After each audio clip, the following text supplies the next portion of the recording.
La maladie asthmatique chez l'enfant est très hétérogène. C'est un océan profond et trouble qu'il faut explorer. C'est le rôle du phénotypage et de l'endotypage pour mieux traiter. Les asthmes sévères, difficiles à contrôler, sont un grand défi pour l'humanité. D'où la nécessité de déconstruire ce volet pour mieux le comprendre et par conséquent mieux prendre en charge ces enfants asthmatiques. À l'avenir, il est conseillé de se concentrer sur 3 sujets principaux. 1. Les traitements précoces potentiels du remodelage des voies respiratoires. 2. Les endotypes d'asthme sévère chez les adolescents. 3. Le réendotypage périodique au cours d'un traitement biologique en cours. Le phénotype comprend les caractéristiques cliniques de l'asthme telles que l'âge d'apparition, les déclencheurs, les comorbidités, la réponse au traitement et l'évolution dans le temps. L'endotype est plus difficile à définir, ceci inclut les mécanismes immunopathologiques sous-jacents à la maladie et nécessite des biomarqueurs fiables. L'idéal est de dresser une carte d'identité détaillée, pour chaque enfant asthmatique, et principalement les formes sévères. Et pourtant des cas restent non typables en attendant de meilleurs jours, pour ces petits asthmatiques.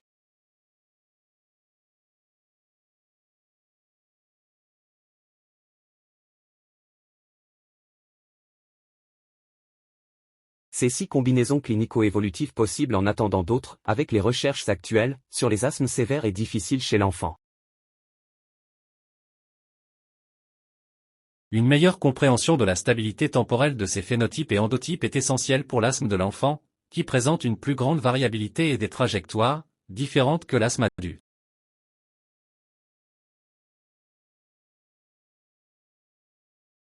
L'asthme de l'enfant est bien différent de celui de l'adulte.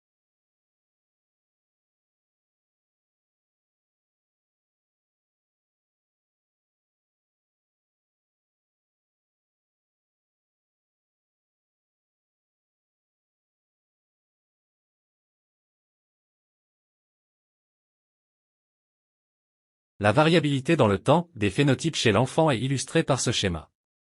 Des recherches sont orientées pour cerner des marqueurs biologiques de stabilité de certaines formes de l'asthme de l'enfant. Une mise à jour régulière des phéno-endotypes chez l'enfant est nécessaire pour adapter la prise en charge.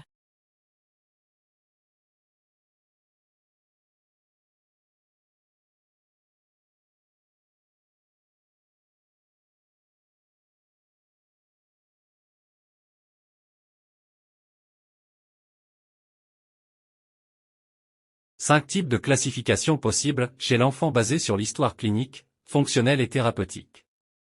Toutes les combinaisons sont possibles. Des mises à jour sont régulières pour mieux gérer l'asthme sévère. L'asthme chez l'enfant est dans 60 à 90% des cas de type éosinophilique, TH2 élevé, à médiation IgE, donc allergique.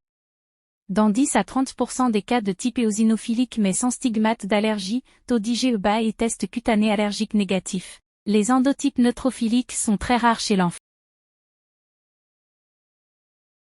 L'asthme allergique est prédominant chez l'enfant jusqu'à l'adolescence, puis il perd cet avantage en faveur d'autres phéno-endotypes, essentiellement la forme éosinophilique non allergique et la forme neutrophilique. Les mécanismes contribuant au modèle de faible expression TH2 chez les patients asthmatiques sont moins clairs, réponse immunitaire dérégulée médiée par les neutrophiles dues à des infections respiratoires ou à des défauts de résolution de l'inflammation.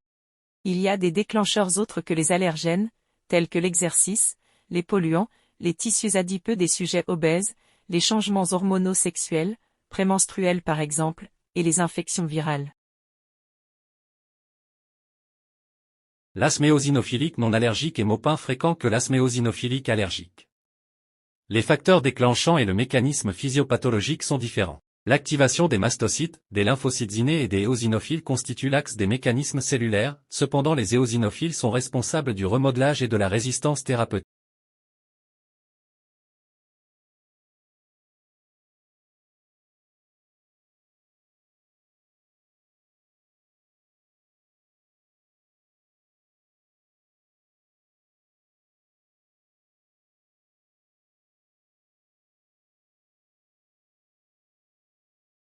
Pour des raisons génétiques, épigénétiques et environnementales, l'asthme neutrophilique chez l'enfant est très rare.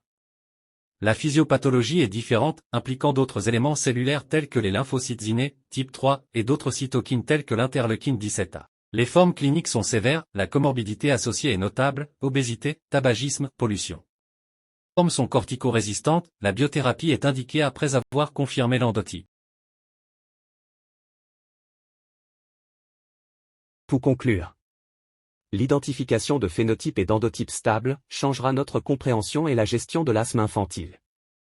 Cet objectif sera atteint grâce à une combinaison minutieuse des données omiques avec une évaluation fonctionnelle immunologique. L'asthme sévère chez l'enfant pose des défis pour le corps médical, tant pour la prise en charge que pour préserver le pronostic fonctionnel des poumons.